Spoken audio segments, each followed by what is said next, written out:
religions, and this particular one has, they call it the Babylonian creation myth, and it was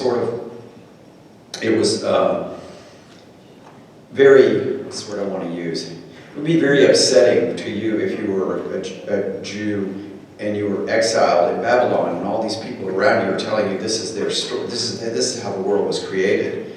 The ancient Babylonian creation story is very different. It says, instead of there being everything that was created was good, it says that humans were servants of these gods who was viewed as the king. And they had control of, the Israelites wanted to make it clear, basically, that this is not what happened. You know, what happened was God created the world in this way, and that's why it was written, instead of it being the Babylonian creation myth, whereas these gods were battling, and it's just really not worth talking about much, except to point out that that's why the story was written, the first creation story. Now, the first creation story was actually written second. It was written after the second creation story. The second creation story is the one that everybody thinks of. The first creation story is that each day God created things. In the second creation story, it's more about the explanation of good and evil. And this is where God creates the Garden of Eden, and in the garden God places Adam, and then God creates out of Adam's rib Eve. And then God places in the middle of the garden the tree of knowledge of good and evil. And so, you know, what happens is the serpent tricks Eve into eating. Actually, what the serpent said was, you would be like God. And we are in that sense, except that we don't live forever. In other words, we're not immortals. And that gets to the question of what do we mean when we say God in and of itself. And we as Christians when we think of God, we think of a God, the God, not a God, the God that created the entire universe, and that there are no other gods. But up until, there are many views about the gods. You take the Greeks, they were polytheists. They believed in all these, Zeus and Zeus, and I'm trying to think of Neptune and all these other gods. Poseidon is not Neptune. You got to go between the Greek and the Latin. Yeah, okay. Sorry, I'm getting off base here. So, what we'll do is, why were the creation stories written? They were written not as journalistic accounts of creation. They were written to explain why the universe was created. And it was in response to the Babylonian creation story, saying that basically, at the core, everything that God created was good. It wasn't a battle between gods that resulted in the creation of the world. And it also explains where good and evil come from. What do you think the sin was that Adam and Eve committed when they ate the fruit of the tree of good and knowledge of good and evil?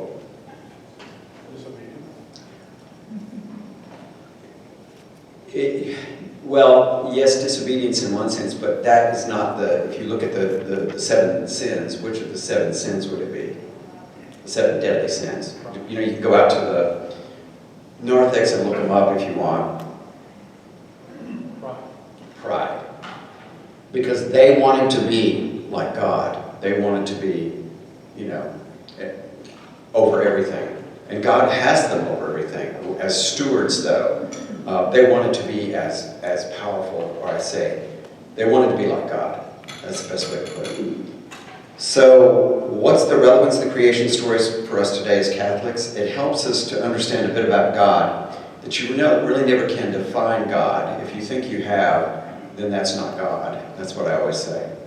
It helps us to understand who we are in relation to God, and more particularly, it helps us to understand good and evil, and that evil is this ultimately pride is the source of all evil for human beings, in that it's the source of all the sins, so to speak. It's the foundation. It's the one we all struggle with. There is actually a third creation story.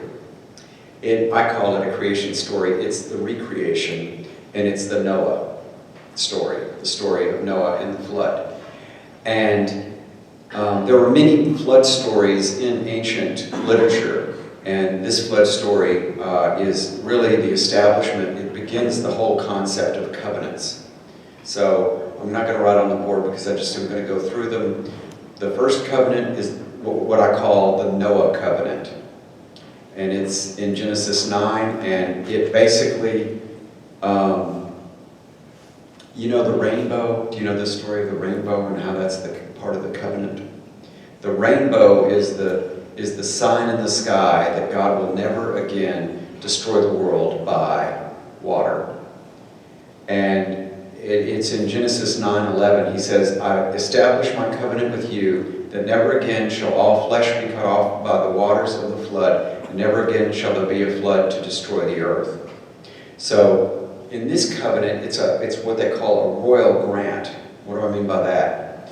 God promises to do something, but doesn't expect anything back from humans. So, but yet it is a covenant, and it's the beginning of the relationship, really, between God and humans. Next is the Abraham covenant. And the story of Abraham, they call him the fathers, the patristic period. Abraham, Jacob, and Isaac, and then the whole story of Joseph and all that. Not Joseph of the New Testament, but Joseph of the Technicolor Dreamcoat. Does that? You have to be a little older to really get into the Technicolor Dreamcoat, right? You know what I'm talking about? It was a rock opera in the 1970s. I'm showing my age. How many have seen it? Joseph of the Technicolor. There's a few. Okay, all right. The rest of you are going, what's he talking about? So the Abraham covenant is, and this is in Genesis 12, 1 through 3, and I'll read it. He says, now the Lord had said to Abraham, set out of your country, from your family and from your father's house, to a land that I will show you. And then he says, I will make you a great nation. I will bless you and make your name great, and you shall be a blessing. I will bless those who bless you, and I will curse him who curses you. And in you all the families of the earth shall be blessed. And so God is basically telling Abraham that he's going to make a great nation of him, and he's going to give him this land, and that they will be blessed. And what does Abraham have to do? What's Abraham's part of the bargain? He has to leave where he was and go to this land. Okay? And so God chose one man and one nation as the instrument of his blessing to the entire world. In the covenant, God promised to Abraham three things. One, he'll be a great nation. Two, the nation will be led to the promised land. And three, through Abraham, all the people of the earth will be blessed. So that is the next covenant, and then the covenant after that is the, yes ma'am? That when the name change happened from Abram? Yes, basically. There's a point in which there's several times that God tells Abraham what I just said, and that I can't remember if that's probably early on. Yes, the short answer is he changes it from the older Abram and Sarai to Abraham and Sarah. But is that when you made the initial covenant, or was that, not the initial covenant with Abram? Well, yeah, I mean, when you say they made the covenant, it actually happens several times in Genesis where God says these things to Abraham. So I don't think the very first time he said it that he changed the name. But it was during that process that his name did change. And it sort of went from, you see, the Genesis, it starts with the sort of the universal, worldwide, the creation of the world and all that stuff, and Adam and Eve, who are figures that really, we don't look upon them as actual people so much as the point of the story. And the point of the story is, how did evil come about, basically. And so you go from that universal down to the beginning of the people of Israel, and you start with Abraham, which is at a tribal level, a clan level, okay? And you're only talking about, you're talking about dozens of people. At one point, when the descendants of Abraham go down to Egypt, there are 70 of them. So we're not talking about a large number of people. But then when they come out of Egypt through the Exodus, they use these really huge numbers, and we don't know what the numbers were, but we know that it was a large number of people. I think at one point they say 600,000 men, not including women and children, which would be an enormous amount. So, but the next covenant is the Moses covenant, which is the Ten Commandments. And what God says, and this is at Exodus 19, 5 through 6, he says, "If you indeed obey my voice and keep my covenant, then you shall be a special treasure to me above all the people, for all the earth is mine. And you shall be mine. You shall be to me a kingdom of priests and of a holy nation. These are the words which you shall speak to the children of Israel." And then he gives the Ten Commandments. The Cecil B. DeMille, Charlton Heston, all that. I just taught this class a few weeks ago, so all of this is extremely familiar. I do want to look at Exodus 20.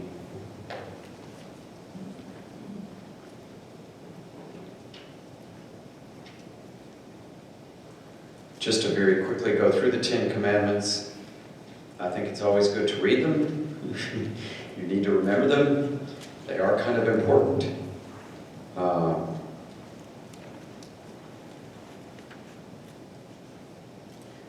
This is starting at chapter 20, verse 2. He says, "I'm the Lord your God who brought you out of the land of Egypt, out of the house of slavery. You shall not have other gods beside me. You shall not make for yourself an idol or likeness of anything in the heavens above or the earth below, or in the waters beneath the earth. You shall not bow down before them or serve them, for I, the Lord your God, am jealous God, inflicting punishment for their ancestors' wickedness on the children of those who hate me, down to the third and fourth generations, but showing love down to the thousandth generation of those who love me." So it's like he only punishes 3 generations down, but if you love him and do what he says, he will bless you for many, many generations. "You shall not invoke the name of your Lord your God in vain, for the Lord will not leave unpunished anyone who invokes his name in vain. Remember the Sabbath day, keep it holy. 6 days you may labor and do all your work, but the 7th day is the Sabbath day of the Lord your God. You shall not do any work, either you, your son or daughter, your male or female slave, your work animal, or resident alien within your gates. For in the 6 days the Lord made the heavens," this is where this comes from, "and the earth, the sea, and all that is from them. But on the 7th day he rested. That is why the Lord has blessed the Sabbath day and made it holy." And then it goes on. Now you're getting into the loving your neighbor thing. "Honor your father and mother, that you may have a long life in the land and the Lord is giving you. You shall not kill. You shall not commit adultery. You shall not steal. You shall not bear false witness against your neighbor. You shall not covet your neighbor's house. You shall not covet your neighbor's wife, his male or female slave, his ox or donkey." We had a donkey here, actually, we did. We had a donkey. It was a really cute donkey. A lot of kids petted it and took pictures of it. So, but you can't make them work on the Sabbath. And then you can't covet them, I guess. Oh, that's right. That's not the Sabbath. That's a covenant. Okay, so what I wanted to do with that is this. It really breaks down into two parts. It really comes down to love God and love your neighbor. And in order to love God, you have to honor God. You can't worship other gods, and you can't use the Lord's name in vain. And you have to keep the Sabbath day holy by not working. So those are the God commandments. The rest of them are the commandments to love one another. So in order to love one another, thou shalt not kill. that means you can't kill somebody, but you know, that's not loving them, all right? And then you shall not steal from them, and then you shall not covet their neighbor's wife and covet their neighbor's properties and all that stuff. So it's the beginning of establishing the ethical mores for the people.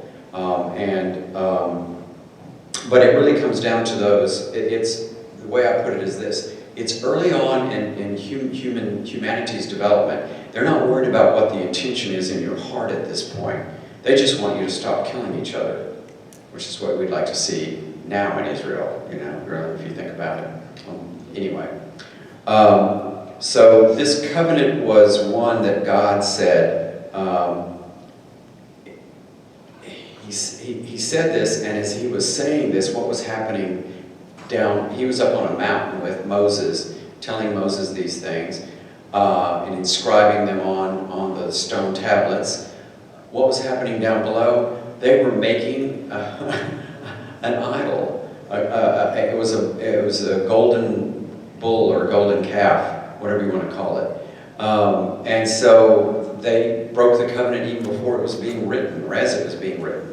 And so what happens is, you know, God, there's this thing that goes on now from this point forward of the people continually breaking the covenant and being sort of punished, so to speak, as a people, and then God taking them back after punishing them. It's sort of like a parent, you know. When your child does something wrong, you know, you don't kill them, okay? But you don't let them go without doing it.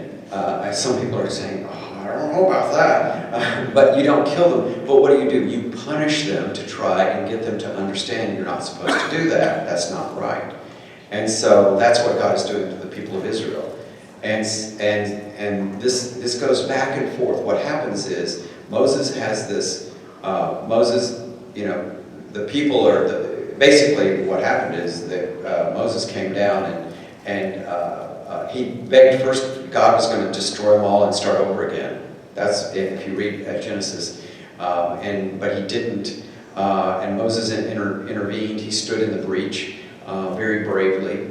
And then Moses himself gets extremely angry, and what does he do? He takes and burns melts it down, the golden calf, and then turns something into dust and makes them drink, and puts it in the water and makes them drink it and do all this stuff. So, but then eventually the ones who were the rebels were killed within the clan, so to speak. And then Moses goes back up and he gets a second draft of the Ten Commandments, as I call it. He gets a second, and because the first ones were destroyed, and they put them in the Ark of the Covenant, which they make.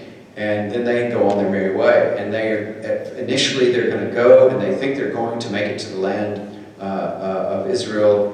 And what happens is God says, "Oh no, you're for what you did, you're going to wander in this land for 40 years, basically." And Moses, who's been so good all this time, makes one little mistake. It's at the waters of Meribah and Massah, where they are begging for water, and Moses does it in a way that's not exactly the way God said to do it, about tapping the staff or something. I can't remember the details, but all to say, Moses sort of did it, I think, out of pride, his own way. And God said, "Well, Moses, you're going to see the promised land, but you're not going to make it to the promised land. The promised land being the land of Israel." I mean, right now, in Gaza and all this area, that's exactly what we're talking about. I mean, a lot of this, it wasn't exactly there, but it's very close to where that is, right? So, Old Testament, I'm going to move forward now I'm just going to do this instead of trying to look at the notes. I'll just go through it because there's so much of it. What happens? Joshua, it takes over. And he gets to the Jordan River, and in order to cross the Jordan, they take the Ark of the Covenant, and this is the Indiana Jones thing. They take the Ark of the Covenant, there's 4 bearers that are carrying it, you know, like on poles, and they walk into the water, and as soon as they walk into the water stops, sort of like it did with the parting of the Red Sea. I'm telling this part of the story because everybody knows the Moses part, but they don't know what goes on after, right? That's what most people are more familiar with what happened with the parting of the Red Sea. Well, there is a parting, so to speak, of the waters of the Jordan River when Joshua and the people of Israel cross over into the land. And so then once he gets there, they do encounter some resistance, so to speak, and they go to the town of Jericho, and God tells them, Yahweh tells them that, you don't have to fight these people, you just do what I say and it'll all be good. And so he tells them to walk around the city walls each day so many times and do it for 7 days. And then on the 7th day, when you do it and when you shout and yell, the walls will fall down, and then you can just go in and attack them and take them over. So basically what happens is they do that, and they settle into the land of Canaan. There are already people there, right? But they settle and it becomes their land. And so what happens then is in the book of, that's the book of Joshua that I just described. The book of Judges, judge is not as in a judge who, goes, oye, oye, and all that stuff. A judge was somebody who was a leader, who stood and who came, they needed a leader in a time of crisis because they didn't have a king. During a good period of time here, they didn't have a king, they were a people that were, their king, well, I shouldn't say that, they did have a king, God. And that was the problem, that when crises came, there was different people who became what they call judges. Deborah was a judge, Samson, all these different stories are stories of crises that occur, and the judges come to because they're chosen by God to lead the people during the crisis, okay? So then what happens is the people say, well, we see all these people around us with kings, and so we want a king. And God basically says, you really don't want a king, and they keep saying, we want a king, and he says, okay, you're going to get a king, but you're not going to like it, ultimately, and that's what happens. So what happens is the first king was Saul. Okay, he becomes the king, he's anointed, and he becomes the king, and then, of course, they're fighting who? The Philistines, and who's the young, ruddy, I love that word, ruddy. He was a ruddy complexion. David, the youngest, God chose David over all the other. He had, how many brothers was it? I think it was 7 brothers, 6 or 7 brothers. He had a bunch of brothers. He was the youngest, and he was actually I'm trying to remember. Samuel was the priest, and he was thinking that this is going to be the one. He's going down the line of David's brothers because God told him to go to David's family because that's where the king was.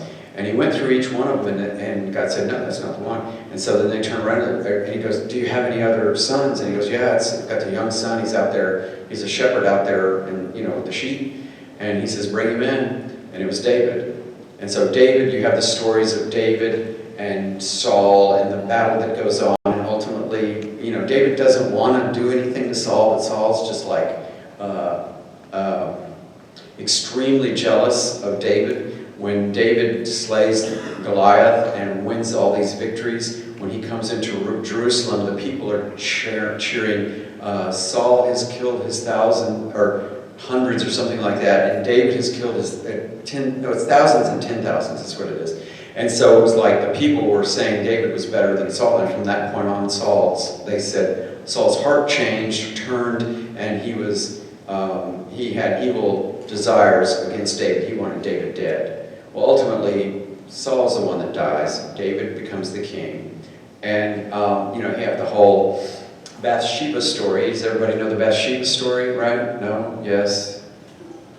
Okay, the Bathsheba story. What happens is David, he's in his palace, and he looks across on a rooftop, and he sees Bathsheba bathing, and he says, I gotta have her. And she's married already, and what's the name of the... Thank you. I always like Uriah because there's a Dickens book, Uriah Heep. Isn't it Dickens? Yeah, okay, I'm sorry, that name Uriah. So, but anyway, he sends him into battle and tells the commander to when he's at the height of the battle, just pull everybody else back and let whatever happens.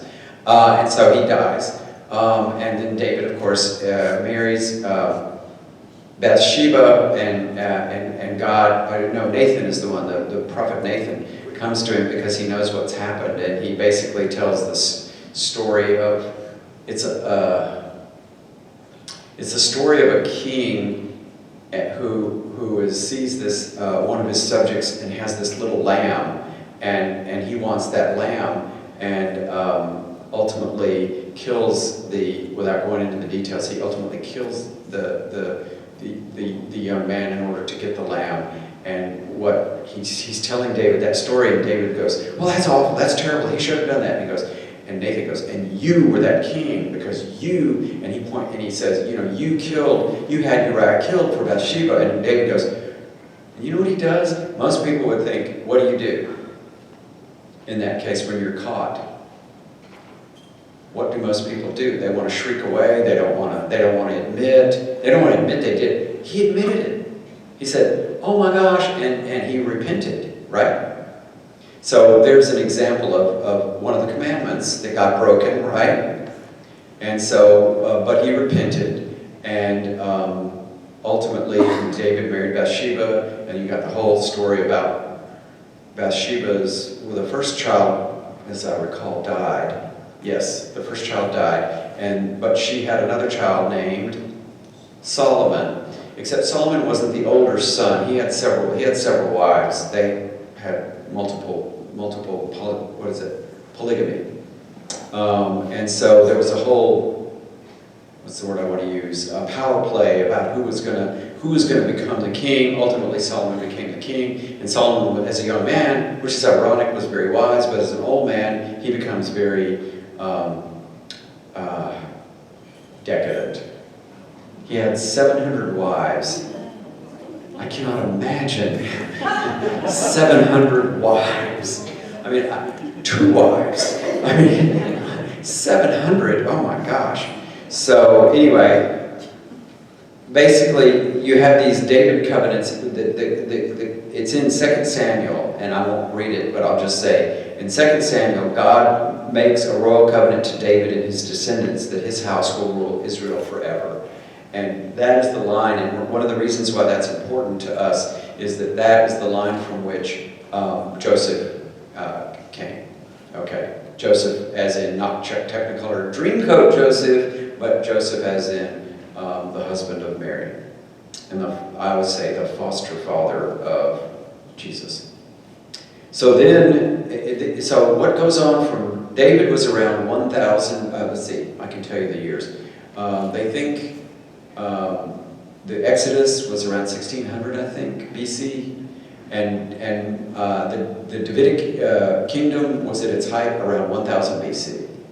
And so between 1000 BC and the time of Christ, it's just the rest of the Old Testament is about these prophets that arise, and the prophets, they're not prophets as in saying what you think is going to happen in the future. They are prophets as in prophesying that what you're doing right now is bad, and bad things are going to happen to you because you're not following God's will, God's covenants. And so what happens is ultimately the people are I'm trying to remember which king it was. I can't remember off the top of my head. One of the kings falls into, I think it's the Jeroboam, I can't remember. Anyway, during one of these kings, his wife wants to worship other gods, and they start worshiping other gods, and this is when everything goes bad, and the Babylonians invade and take them, and they take them all the way to Babylon. Now, up until this point, this is something important to understand. the religion of the ancient Israelites was very much based upon sacrifices that were made in the temple. Now the temple, what's the temple? The temple was when Moses was going around in the wilderness with the Ark of the Covenant. It was always in a tent. But when the city of Jerusalem was established at a certain point, and it was when David wanted to build the temple, and God wouldn't let David build the temple because he said, I'm going to make a house out of you. And so it was when when Solomon built the temple that they brought the Ark of the Covenant into the temple. And so it was in the temple that they made these ritualistic sacrifices. The sacrifices would be a goat or a cow or some other animal, and it got rather bloody, to be honest. And so they would make these sacrifices one type of sacrifice would be atonement for sins, another would be for thanksgiving, another would be, a petition for something, so to speak. And so what I'm pointing to is that the religion was very geographically based. That Jerusalem and the temple were the central focus of their faith. So what happens when they get basically overtaken and taken away to another land? They lost that ability to do those sacrifices, because it would not be, the reason the sacrifices were made in the temple is because it was made in the presence of God, as in the Ark of the Covenant where the Ten Commandments lay. That's what they were doing. And so this was a big shift. And so what happens is, let's see if I can remember what chapter. I know.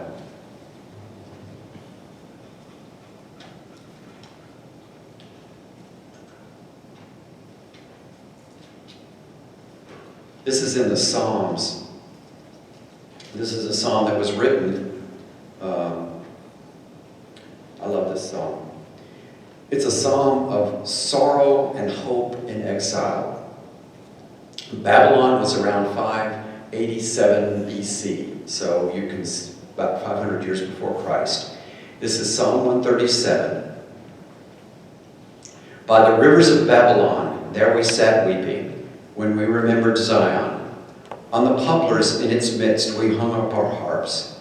For there our captors asked us for the words of a song, our tormentors for joy. Sing for us a song of Zion, Zion being their land. But how could we sing a song of the Lord in a foreign land? If I forget you, Jerusalem, may my right hand wither. May my tongue stick to my palate if I do not remember you, if I do not exalt Jerusalem beyond all my delights. And so what happened is the people had to figure out another way to worship. And that is where the development of synagogues began. And they started focusing not upon so much, they couldn't focus on making these sacrifices. They started more focused on the Torah, which is the first 5 books of the Old Testament. And so that's where their faith developed, and that's where ultimately they were allowed to come back, because the Babylonians were beaten by the Assyrians, and the Assyrians let them come back. And they reestablished the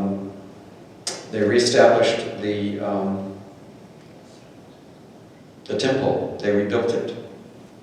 Okay, and so the covenant that I didn't mention, I guess is the last one. I'll mention it. Is the covenant of Jeremiah. It's the new covenant, and this was made around the time of the Babylonian exile. Behold, the days are coming. This is out of Jeremiah 31, 30 through 34.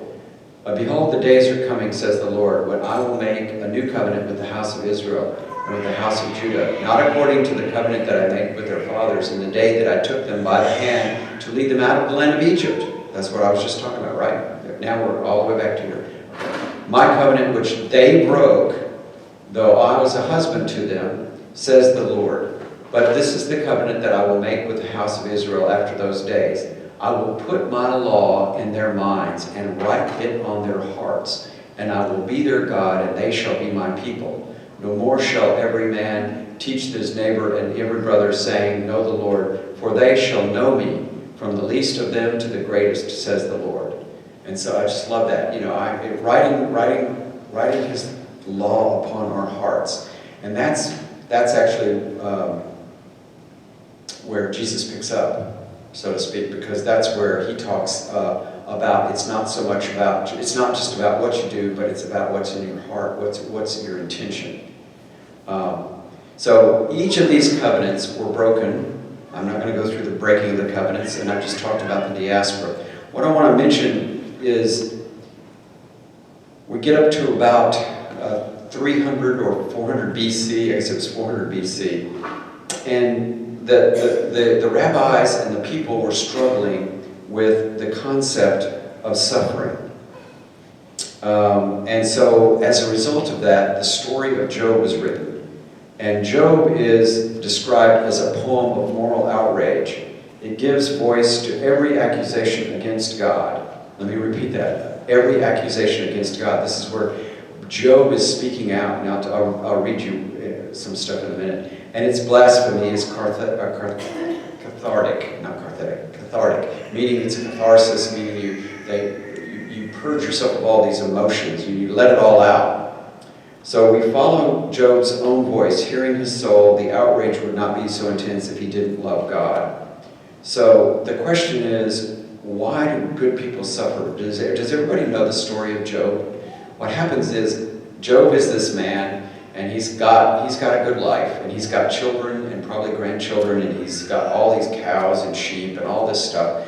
And the devil, which is really, it's more the tempter is the better word, comes to God and said, and was talking with God, and God says, look at my man Job, isn't he wonderful? He's just such a good and upright man. Or he's righteous. He follows the law. And basically, the tempter says, well, what if we took away all of his worldly possessions? Would he still love you then? And so they did. And Job is sitting there, moaning and complaining, but not ever blaspheming God. He never blasphemes God. He complains to God, but he never blasphemes. And so the tempter, or Satan is a better word to use, comes back up, comes to Yahweh and says, well, if you let me, let him be sick and ill and with boils on his body and all this stuff, then let's see how much he really loves you. And God says, well, just don't kill it. I'm like, whoa. Extreme pain, in other words. Okay, so at the time Job was written, the people of Israel believed, this is the important point to understand, the people believed that if you sin, God will punish you. But if you are good, God will bless you by giving you good things and happiness in life. The problem is that God wants us to love him above all things. So if God takes away all of Job's blessings, does Job still love God? That's the question. And why would God make Job suffer to see if he loves him or curses him? And so here is where I want to read from Job. I won't read all the complaining Job makes. What I want to read to you is God's response. How do you think God responded to all these complaints by Job about why am I suffering? Why do good people suffer? And we've all seen it. We've seen instances of where somebody is basically a good person. They're not perfect, but they're basically a good person, and they have suffering. Why does God allow that? So what do you think God's answer was to Job? Well, here it is, chapter 38. Buckle up. Then the Lord answered Job out of the storm. Oh boy, it gets better. Who is this who darkens counsel with words of ignorance? Gird up your loins now like a man. I will question you, and you will tell me the answers. Where were you when I founded the earth? Tell me if I have you understand it. Who determined its size? Surely you know. Who stretched out the measuring line for it? Into what were its pedestals sunk, and who laid its cornerstone? While the morning stars sang together, and all the sons of God shouted for joy. Who shut the sea within the door? Who shut within the doors the sea when it burst forth from its womb? When I made the clouds its garment, and thick darkness its swaddling bands? When I set its limits forth and fastened the bar of its door, and said, thus far you shall come no farther, and here you shall prove proud waves stop. Your proud waves stop. Have you ever in your lifetime commanded the morning and shown the dawn its place? So God's answer to Job is, who do you think you are? You're not God, I'm God. And so the answer to the people of ancient Israel was that we don't know why people suffer. I mean, that's the short answer. And we're not God. You know, what is it? I was trying to think of who said this. There's two things I know. Oh, this comes from oh gosh, I'm quoting a movie, the movie Rudy, where the priest is talking to Rudy, and he says, there's two things I know for certain. One is there is a God, and two, I'm not God. That sums it up. So what happens is, this is a new development in our relationship with God, and it's a prelude to the incarnation of God through Christ. Job is in one sense a precursor or a prototype for Christ. He's still a man, so he's not exactly the same, but he is the suffering servant, the ultimate suffering servant. So, suffering of a good man to the people of Israel at that time had no meaning. Suffering to the people people who are in the secular world has no meaning. They would rather do anything than anybody ever have to suffer. And I'm not saying I want to suffer, but there are times when I do. Go on to say, yet only the sinful man was supposed to suffer, yet Job and subsequently Jesus help us to understand that suffering in this world does have meaning. Jesus, a man, because he's both fully human and fully divine, without sin, suffered for the sins of all the world as a way of saving the world. It's flipping it. Why shouldn't we who sin now accept suffering with a purpose in modeling ourselves like Christ? Thus, the divine pedagogy, what I talked about, moves on. Job's suffering is not as horrific as we first think. God simply took away all of Job's blessings to present Job with this choice. And you ask yourself, do you love me or do you love your possessions? Which do you love more? Or do you love your life, ultimately? And the answer is you love God. So, as I said, the Old Testament is a precursor to and not superseded by the New Testament. We get a lot out of the Old Testament. It's sort of like God is bringing us along as humans. It started, with you can even go before Exodus, the Tower of Babel and all those different things. Humans were not as far along in terms of their moral and spiritual development. And as it's progressed, its full realization is through Jesus Christ. And so, let's see, what time is it? It's almost 8 o'clock. I'm going to have to spend at least 15 minutes or so. This is the problem. I knew this was going to be the problem. I'm having to cover the entire, oh well, I should not. I'm suffering. I'm suffering. Lord help me. Okay, I'm going to go through this fairly quickly. The New Testament. The good thing about the New Testament is the Old Testament was written somewhere between, the writing of the Old Testament began somewhere around the 8th century BC, 8th to 9th century, and went all the way up to about 200 BC, the Maccabees.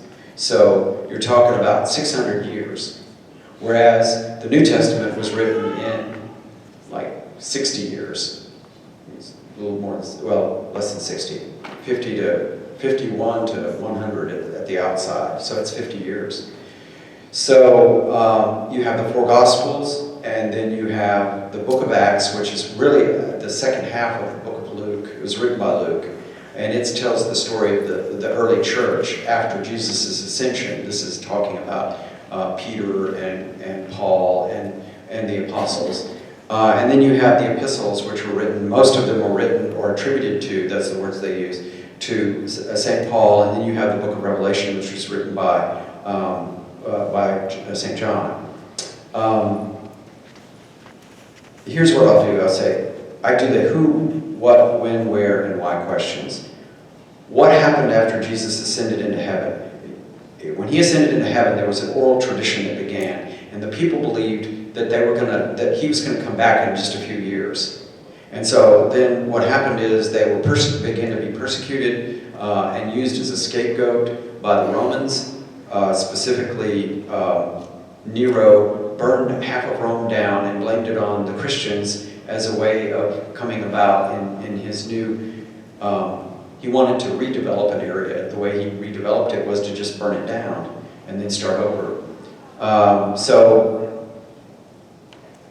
But what happened after he ascended is there became a need or desire to start writing things down. It didn't happen for many years. In other words, if he ascended in, say, 33 AD, the first letter that Paul wrote that we have was written, it's called 1 Thessalonians, and it was written about 49 AD, so that's 33 from 49, what's that, 16, 17 years? So it was a few years after, before these letters started being written. And the letters were just written they were Paul dealing with the persecuted communities and so forth. And so then the question is, who wrote the books of the New Testament? Well, the Gospels were written, the way we say it is, it was the community of Matthew or the community of Mark. So Matthew may have written parts of it, but he may not have written all of it, okay? And then the community of Luke and John. These communities were very much different, is a better way to say it. Mark was written for the Christians in Rome. Matthew was written for the Christians who had been Jews. You see, the one Mark wrote was for Romans, and they were Gentiles. And there's a difference in terms of, I'll explain that in a minute. Luke was written for Gentiles and excluded people like women, and then John was written for a mixed group of Jews and Gentiles. So when were the books written? The epistles were written from 51 to 64 AD, and the way we know this is it was before the temple was destroyed. You remember the temple, the second temple that got built? It got destroyed. Basically, the zealot Jews decided that they were going to overthrow the Romans in Jerusalem, and they did. And the Roman garrison in Jerusalem was slaughtered. They killed them all, basically. And when they did that, I think it's Vespasian was the emperor. He got a little bit hacked off. And so he sent down 2 crack Roman legions who flattened Jerusalem and completely destroyed. The Western Wall is all that's left of the temple. Okay? And so that we know that they date the books by references in the books to allusions to the destruction of the temple. And so we know that all the Gospels were written after the destruction, which occurred in 69 AD. So Mark, they think, was written first in 70, Matthew in 80, Luke in 80 AD, and then John around 90, maybe 95 AD, they're not sure. Why were the books written? Let me go through this. This is important. They were written by persecuted communities to bolster their faith. They were sharing stories of our Savior in light of the resurrection. So the stories that they were written weren't exactly always necessarily factually accurate, but all of them contain there's no spiritual falsity. They're all spiritual truths. So they knew the resurrection occurred because they saw it, and so they were thinking back. It's written in 70 AD, and he's thinking back to 33 AD. He's thinking about how things were. It's not intended they were not intended to convert by argument. They were written down as a way of bringing the persecuted communities together. And in particular, they are worship aids. There are parts of the Gospels that are poetry, and that poetry is used now today still in the Liturgy of the Hours, which we read every day. Okay, let me go on. How did the books of the New Testament become part of the New Testament? Boy, that's a tough one.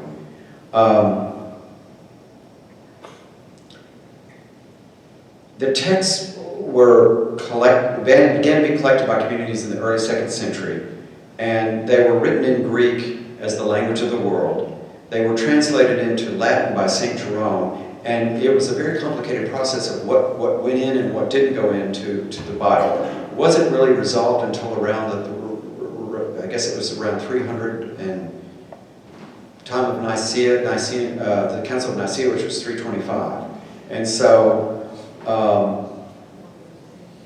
they had to be written by people who were witnesses to Christ. In other words, you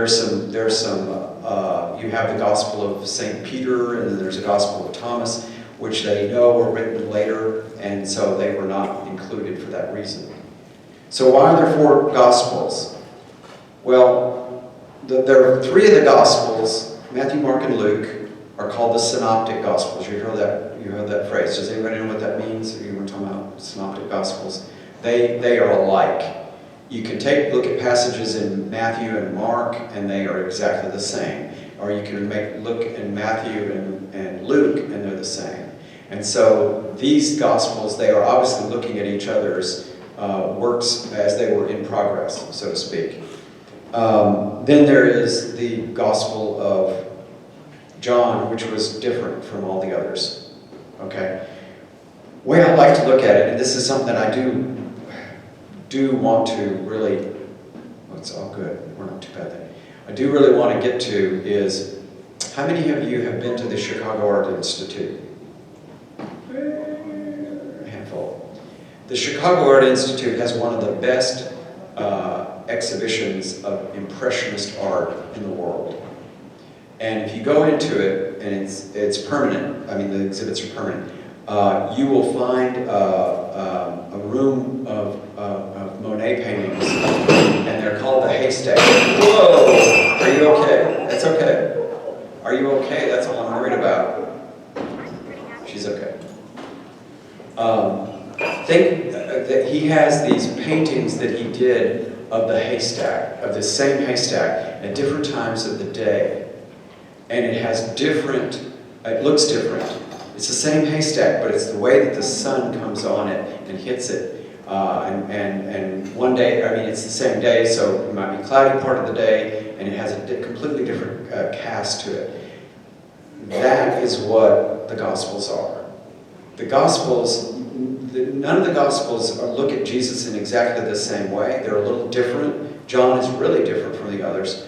But the point of it is, it's the same haystack. It's the same person. And so they were never intended to be a journalistic account of exactly how things happened. They were stories written by persecuted communities who had witnessed the death and resurrection of Jesus. The death and resurrection of Jesus.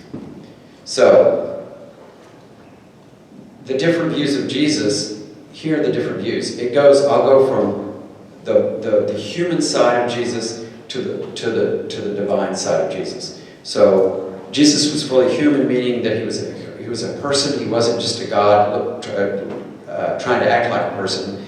He was a real person in all respects. He laughed, cried, coughed. He got colds, all those things. The one thing he didn't do was sin. That's the only thing. So, the Gospel of Mark emphasizes the humanity of Christ. It starts with his baptism in the Jordan by John. It is very action-oriented. Here's a trivia question. Besides the demons, who is the first person to call Jesus the Son of God be quiet. Yes, the centurion. Have we already talked about that? No. We have already talked about it. Yeah, okay. All right, then I'll shut up. The apostles in the book of Mark, in the Gospel of Mark, excuse me, are pretty clueless. And they're almost bungling. I mean, they just don't get it. And that's part of Mark's notion of the messianic secret. He wants to keep his divinity secret. There are errors in geography in Mark. Mark was an eyewitness, but there are he puts things in certain places that are not supposed to. They're just doesn't work that way. So that doesn't matter. It was written for the Christians in Rome. Now Matthew focuses upon Christ as the fulfillment of the Old Testament, particularly in the book of Isaiah. There's a lot of talk in Isaiah about the suffering servant, and that's who Jesus is. And that's a prophecy of the coming of Christ. It was written for Jewish Christians, and so the focus is on Joseph in the direct line of Abraham, right? If you read the very beginning, I prayed to Father Kibbe. We had the staff party this afternoon. I prayed to Father Kibbe and said, "Oh, Father Kibbe, the first reading on Christmas Eve, or the gospel reading on Christmas Eve, is the beginning of the book of Matthew. You know what the beginning of the book of Matthew is? It's the genealogy, and you have to read all those names, and it's 42 generations, all the way from Abraham to Joseph." And I said, "Please don't, can we do the short form, please?" He said, "Oh yeah, sure." I love Father Kibbe for a lot of other reasons, but anyway, okay, so focus on Joseph. The infancy narrative is, Matthew and Luke give us infancy narratives. Matthew's infancy narrative focuses on Joseph's dreams. It's all about Joseph, okay? And again, here you have Matthew writing this, who is Jewish and adept fluent in Greek and thought to be from Antioch, and he wrote this in a way that helped those Jews who wanted to become Christian, that this wasn't just a crazy cult. It was called a cult. It was less urgent than Mark. It was more focused on establishing the new moral code of Christ, the Sermon on the Mount, and the Beatitudes. This was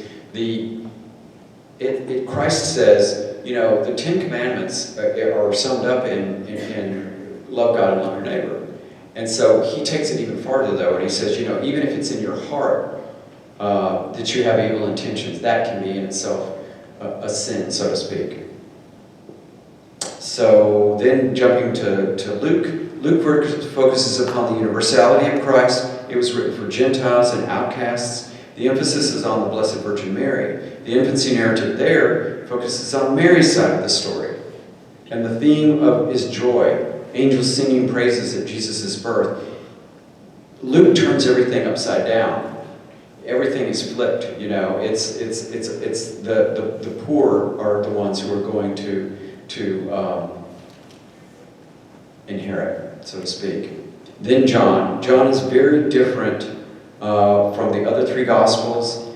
He is much more, it's a later written, it's more developed, and it deals with the divinity of Christ. I gotta read this. Sorry, I won't take up much time. Oh, okay, looking.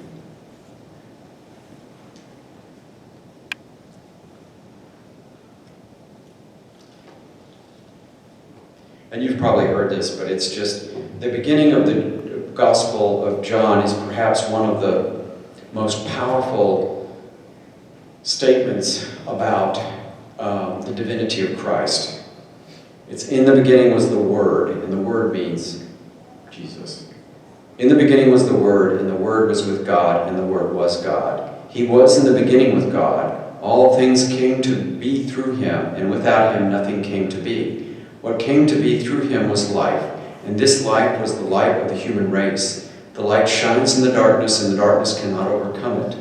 A man named John was sent from God. He came for testimony to testify to the light so that all might believe through him. He was not the light, but came to testify to the light. The true light, which enlightens everyone, was coming into the world. He was in the world, and the world came to be through him, but the world did not know him. He came to be what was his own, but his own people did not accept him. But to those who do, I got it right, yeah. Sorry. But to those who do accept him, he gave power to become children of God, and to those who believe in his name, who were born not by natural generation, nor by human choice, nor by man's decision, but of God.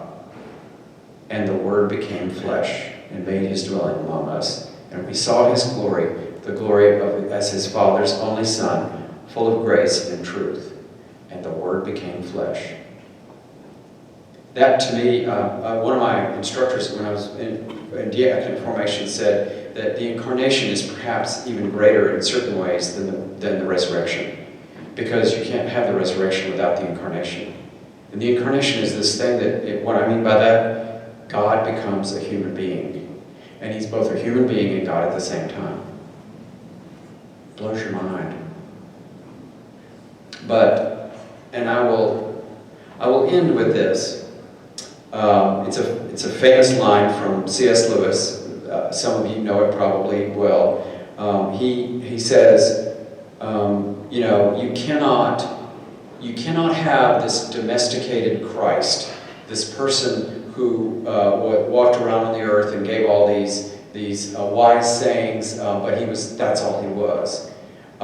He says he was either a lunatic, crazy, a liar, a charlatan, or the Lord. And he says, you choose. But he is not somebody who we can put into a box and set, and only follow him for what we want. When you say you follow Christ, it means that you follow him, and you have to let go of a lot of things that it's your pride. A lot of things that you want to have it your way. Okay? I have a whole other section. Can't get to it. But I did get to the main points. The key, one of the keys is this arc that I talked about. It starts with the creation. It goes through the different covenants of the Old Testament, culminating in God becoming flesh in the form of Jesus Christ, and then Christ's stories. There's really two parts. The infancy narratives are very short, but the life of Christ as he walked on the earth, and then the passion of Christ in 1 week. The life of Christ as he walked on the earth, his public ministry was about 3 years. And that's where we get many of all the parables and all that come from that period of his life. But that last week that's what the Easter Vigil, as you'll see, and Holy Week are all about. We really celebrate, as Catholics, I say, the reason we look at that crucifix there, okay, see right back there, that crucifix, a lot of other denominations, they don't have Christ on the cross. And, you kind of skip over Good Friday and you just go to Easter Sunday service. We as Catholics believe that you have to go through Good Friday to get to Easter Sunday. And that means you have to, you've got the Holy Thursday Mass, which is the Mass of the Last Supper. And then you have the Good Friday service. It's not a Mass because Jesus is dead on that day. And that's the day that we tell the Passion of Christ. And there's a whole liturgy that goes with that. When I say liturgy, there's a once-a-year thing that we do. It's just beautiful, especially, for you guys, as you don't have to go to these liturgies, but we really strongly recommend it. And then the Easter Vigil, the resurrection. So, are there any questions now that I've just blabbered on for more than an hour and 15 minutes? Surely somebody's got some question, just anything. Back to the Old Testament. Mm-hmm. Rachel's crime in Weimar. Mm-hmm. Was that liberal or was that prophetic for the Holocaust? Oh, I see what you're talking about. Yeah, Rachel crying, what she's talking about is the connection between when Jesus was born, Herod found out that the new king, this was the Magi came and said, "Where's your new king?" And he goes, I'm still alive. And so he goes out and kills all infants in the Bethlehem area, all male infants under the age of 2. And so she's asking about Rachel crying. I think it's prophetic. It's an example of how the Old and the New Testament are connected together. So, anybody else? John. You said that Genesis was written during the Babylonian exile. Part of it. Yeah. Okay. Mhm. None of it. Mhm. Is it thought that it existed in word and oratory prior to that, or it was cooked up in exile? Well, it wasn't, not all of it was written. I mean, Genesis, there's 4 different sources, and I didn't want to get into this because it gets really complicated, like when we talked to. My question specifically about, did the Old Testament, specifically Genesis, exist prior to it being written down? Probably did. It was probably, there were oral traditions that were going around, and probably there were fragments, because the Genesis is not one, if you read, there's certain letters of Paul, you can tell, I mean, there are epistles that Paul wrote himself, and then there's epistles that are attributed to Paul. You can read, there's certain ones, and I can't remember off the top of my head, epistles of Paul that he wrote, that it all flows, and it looks like one author. Genesis is very herky-jerky. I mean, why do you have two creation stories? And then you have things happening in Genesis that it's just kind of cobbled together. But all that to say, it was not written as a novel or a biography or a history. It was written more of, again, a statement of faith of the people. I think, and I think these different, like the creation stories were written as a response to what was happening around them and what they believed, because they believed the crucial thing about the creation is that everything that God created was good. Everything is basically good. Now, we at the tree of good and evil chose to eat the apple, and now we're aware of good and evil. And the problem is I always love this one. If there were no human on this planet, there would be no sin. There would be animals, but there would be no sin. And so we are the ones that choose, and we don't always choose right. And it's our, what we try and do is try and choose right every time, and that's part of our, what's the word I want to use? Not condition, it's who we are. And, God's working with us, and God loves us so much that, as long as you're trying, that's what I always say, as long as you're trying, that's all that matters. You fall down, you go to confession, you're back again. I'm sure there's nobody in this room that has sinful habits, right? And you just think to yourself, I could just take a tape recorder and go into confession and just repeat the same thing over and over again. And that's what was happening. That's why the people of Israel, that's why that's so important. These stories are the same stories. I mean, it's like 500 years before, 500 BC, it's like 2,500 years ago, but we're still doing the same thing. But getting back to your question, it was different fragments, and it was put together, and we don't know, because there's different sources that were written at different times by different people. So, anything else? Okay, 10 minutes of talking about the questions. I hope this was helpful. Was this helpful at all? A little bit?